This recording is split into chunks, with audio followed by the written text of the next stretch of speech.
disebut, nama saya disebut, farm saya disebut, itu kan saya kira adalah suatu kesalahan yang fatal dan itu tindak pidana yang saya harus laporkan kepada pihak yang berwajib karena ini merugikan baik itu perusahaan, pemerintah, ya kan saya karena saya bekerja sama BUMD, maka dari itu terkait-kait, maka dari itu saya hanya mau bilang itu tidak benar dan itu bukan saya dan saya juga korban dalam hal ini.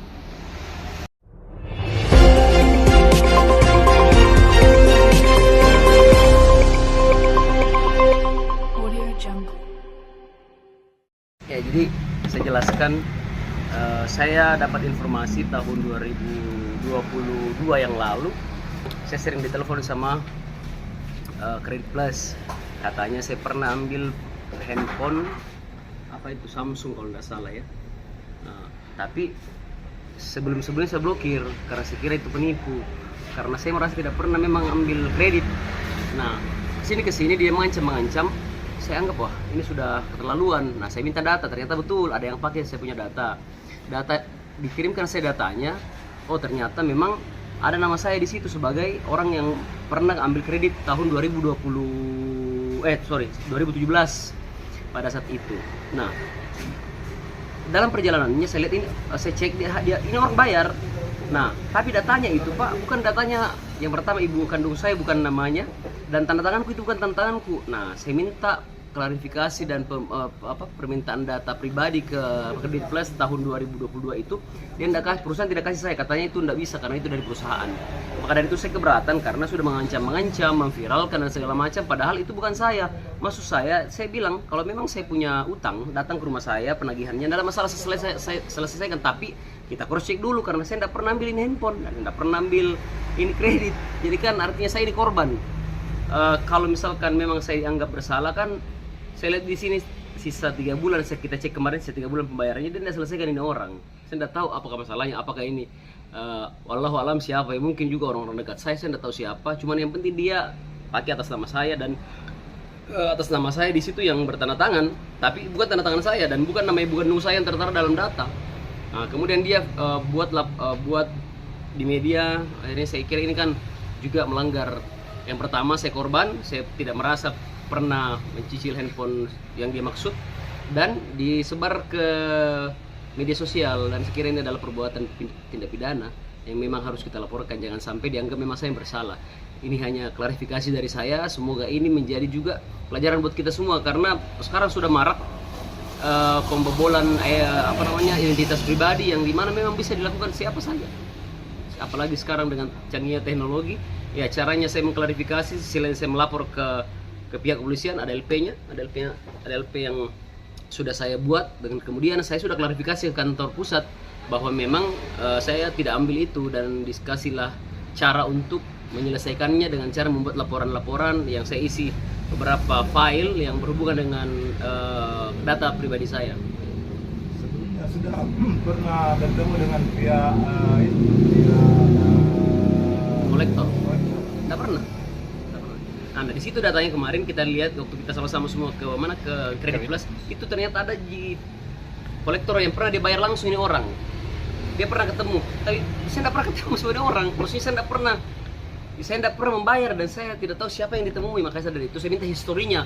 Karena ada banking, ada pembayaran melalui banking, ada pembayaran melalui pribadi. Saya mau lihat dan foto profile pada saat di awal ambil, siapa yang difoto pada saat itu perusahaan tidak kasih ke kita. Maka dari itu saya butuh sebagai orang yang dirugikan dalam hal ini. Tanggapan Credit Plus? Dia bilang dia sudah pihak ketiga kan karena sudah lama, tapi kan saya bilangin pihak ketiga kan kalian punya data aku, mungkin tidak. Ya, artinya hak saya juga untuk meminta data pribadi karena ini sudah menjadi tindak pidana. Saya jadi korban penipuan dan juga pemakaian identitas palsu. Untuk langkah-langkah selanjutnya Pak Nir? Intinya saya akan selesaikan secara hukum karena saya merasa dirugikan dalam hal ini dan harus kita tuntaskan ini masalah. Tidak bisa berlarut-larut. Itu dari tahun berapa kita kena teror? 2022 kalau tidak salah, 2021-22 lah. Tapi saya anggap ini kan biasa aja ada teror begitu. Saya kira ini penipuan apa segala macam. Nah, setelah 2022-2023 itu ada data, saya minta data itu dikasih, akhirnya memang ada nama aku, tapi bukan nama ibu kandungku, bukan juga tanda tanganku. Terus kemarin dari Credit Plus apa upayanya setelah kita meminta Nah ini dia, tidak ada solusi dari sana. Dia hanya memberikan nomor call center untuk kita hubungi, dan itu sudah saya lakukan untuk meminta jalan seperti apa untuk kita memberikan alasan kepada dia bahwa ini bukan saya ini korban juga. Oke. Oh, berarti upaya itu sudah dilakukan. Sudah saya lakukan, pelaporan kepolisian sudah, kita datangi Kredit Plus sudah, tetapi ini pihak ketiga membuat berita di media sosial yang saya anggap bahwa memang ini adalah suatu tindak pidana. Dan menurut saya kalau orang juga punya utang misalkan ya, saya tidak bilang itu saya, tidak bisa juga kita masukkan ke media sosial karena itu bukan menjadi ranahnya. Ini kan ya. Bisa mungkin dijelaskan pihak ketiga itu eksternal atau Saya kurang tahu. Ada kata PT apa tuh kemarin Dongyan ya. Iya. Ya itu yang kemudian di pihak ketiga kan oleh Kredit Plus, namanya PT itu.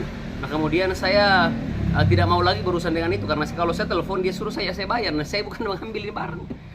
Jadi saya ikuti langkahnya Kredit Plus bahwa saya mau ini diklarifikasi dan diselesaikan secara hukum yang berlaku dan cara-caranya apa supaya kita bisa memberikan penjelasan fakta bahwa ini data saya, data pribadi saya, kartu keluarga saya, siapa yang tertera di situ, apakah sama data saya dengan data yang dimohonkan, dan siapa foto yang di-approve pada saat awal dia pengambilan barang itu.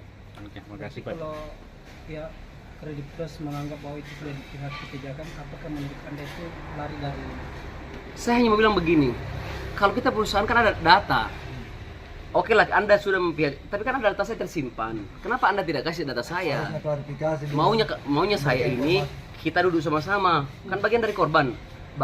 Saya bagian dari korban itu. Maka dari itu kan kalian ini kan waktu awal meng-approve kreditnya orang kan ada foto.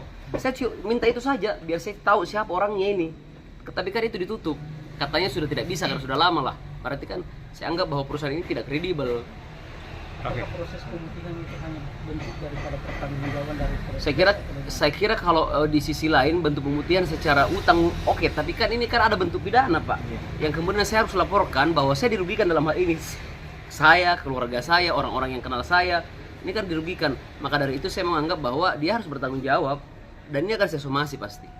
Siap, makasih Pak Dia. terakhir